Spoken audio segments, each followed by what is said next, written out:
Figure it out. Hello, this is Adam Koralik with Figure It Out Productions. The following video is part of our Quick Shoot series. Hey guys, it's Adam here, and welcome to part 9, the final part of my 4th video game generation retrospective. Part 1 was on the generation as a whole, and parts 2 through 8 were about the following consoles in order: TurboGrafx 16, Sega Genesis, aka Mega Drive, Sega CD, Sega 32X, Super Nintendo, SNK Neo Geo AES, and the Philips CDI. And now we are on the final part, which is on the Pioneer LaserActive. Now, the first thing that has to be said is, some people are going to say this isn't even a console, and in all honesty, I can't even say I would dispute them that hard. I will explain why I count it. If you don't want to count it, I certainly wouldn't blame you. But, so here's the deal. There's not a whole lot of information on this thing, but at least how it came to be. But what we do know is that essentially Pioneer made this thing and released it in 1993. They basically seem to obviously want to dabble in video games to some extent, and they decided to contact both Sega and NEC, possibly others, I don't know, but I know those two for sure, and just saw if they wanted to get, involved in this project they were doing, and both of them agreed. So what we ultimately got was this machine. Now what this is, stock, is just a Laserdisc player. Now a Laserdisc is a movie format. For a lot of people who don't know this, a Laserdisc it's similar to a DVD, except gigantic, roughly this size. Now this is a vinyl record, a music record. This is not a Laserdisc. I actually don't have any Laserdiscs with me, but they're basically the exact same size. This cardboard sleeve, they're like that thin, it fits inside, and it fills up this entire thing. Imagine that as a movie format. And roughly each side of the disc has about 45 minutes worth of content, so often movies would have multiple discs, and you'd have to be switching the discs, upside down multiple times. So, yeah, that was the movie format, and Pioneer wanted to make a machine, I guess, that included video game capabilities. So they contacted those two, and what came of that is that there was 3 expansions, add-ons. Like I said, every console in this generation, except for the Neo Geo AES, had some kind of add-on. So in this case, when you got the console, what you could do is, you can see down here there's this little expansion port. Now this comes off, if I can do that, yep, and it's just a little piece of plastic, and inside you see there's a giant gaping hole. Now they released 3 different expansions, at least that I know of. Now one of them was just a karaoke device.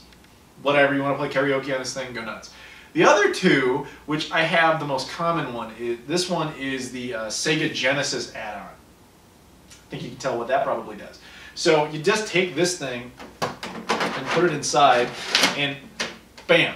Now the thing is capable of playing both Sega Genesis and Sega CD games. So you take a Sega Genesis cartridge, such as this one, this is Dynamite Heady, quite a good game, and you have to actually take the label down like this and plug it in like that. Very odd. And interestingly, it does not support the Sega 32X. Side note, if you're interested in how to put the Sega CD game in, there's a little CD tray that would just pop out of the middle, and you'd put in your Soul Feast or any other game you had in there. But yeah, how is this not just a Sega Genesis or Sega CD with a fucking Laserdisc player built into it? Yeah, that's where it gets a little bit even more interesting. See, the other add-on that they had for this thing was the same basic concept, but it supported TurboGrafx 16 cards and TurboGrafx CDs. Now that's impressive. Like, I would love to have one of those, because as I said in my video about the TurboGrafx 16, I don't actually own the CD add-on, so this might actually be the most affordable way to do that. I don't really know. But again, how is that not just a weird variant of the Genesis? How is that not a weird variant of the TurboGrafx CD? And for the record, I don't include variants as separate consoles. The PS3 Slim is the PS3. It's not, okay, they made the PS3 and then they made the PS3 Slim as a separate next generation console. Like, it doesn't work that way.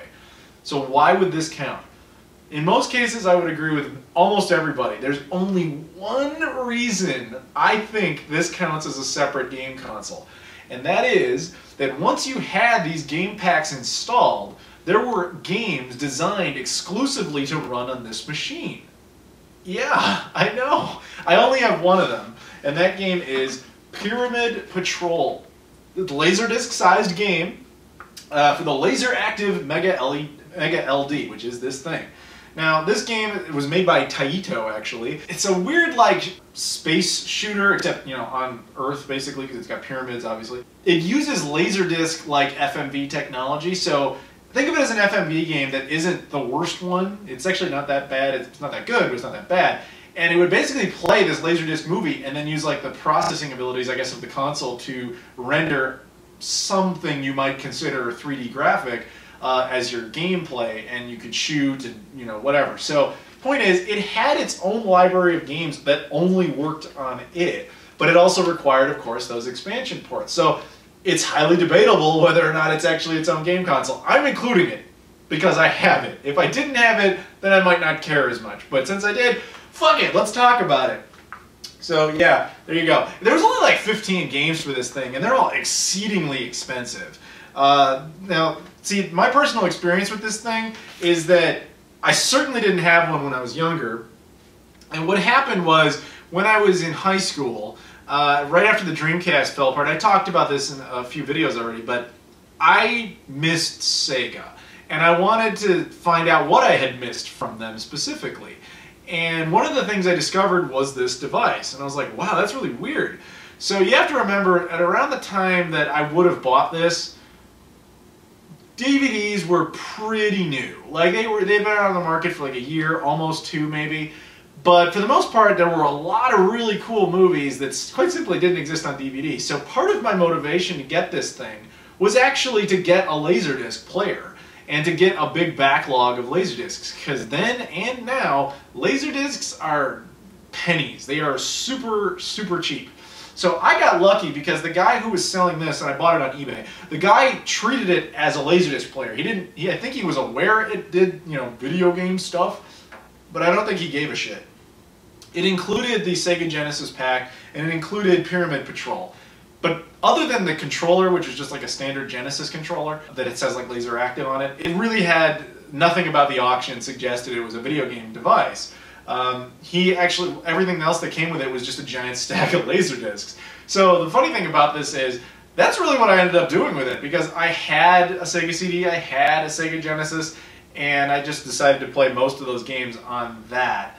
So what I primarily ended up using this thing for was Laserdiscs, and of course, Pyramid Patrol. But, you know, it's funny in that sense, because we mostly associate movie integration into game consoles primarily with the PlayStation 2, because that's when DVDs kicked it off with home consoles. But really, when you think about it, it went back earlier to, of course, the CDI tried it with VCDs, but I would give more credit to this, even though it came out 2 years after that, because VCDs were totally irrelevant in North America and Europe as well, as far as I know. So CDI trying to push that wasn't likely to work.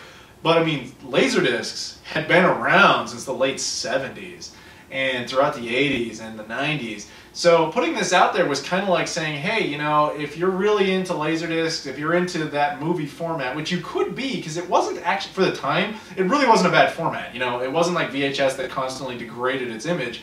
It was a disc, you know, I mean, so it consistently looked the same. So if you wanted to play Laserdiscs and wanted to have some video games, especially, you could have essentially essentially 5 consoles all at once. You could have the Genesis and Sega CD, TurboGrafx 16, TurboGrafx CD, and the Pioneer LaserActive all in one device, which was, I guess, pretty cool. I mean, yeah.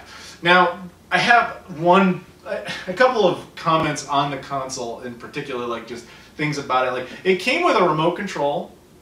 Okay, not a bad remote control by any means.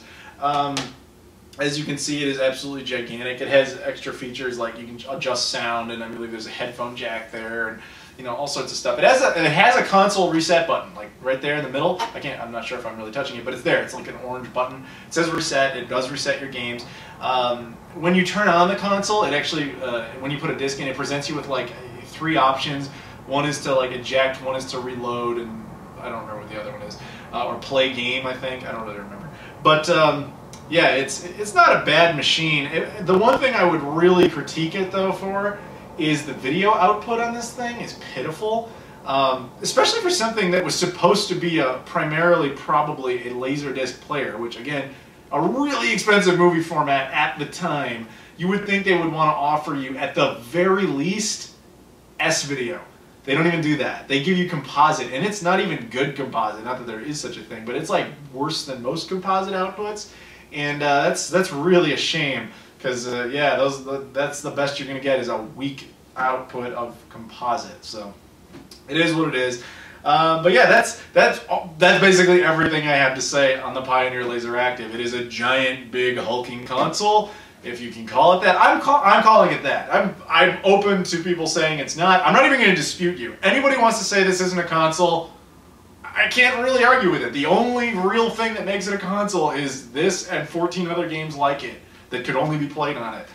But yeah, it's an interesting thing to at least discuss. So yeah, that's it for this video and for the series. I want to thank you guys for watching this, hopefully enjoying maybe this video, I don't know, but also hopefully enjoying the rest of the episodes of the series. And let me know, do you guys want me to do this again for the 3rd generation? I mean, I enjoyed doing this, but you guys got to understand, these are hard to make, like harder than you might expect. But yeah, they're not. I'm not saying that's a problem. I'm just saying they're hard. They take time, and but they are fun to do. So I like doing them for you because you guys seem to actually enjoy them. So thank you for that. And of course, thank you guys for watching, and I'll see you all later.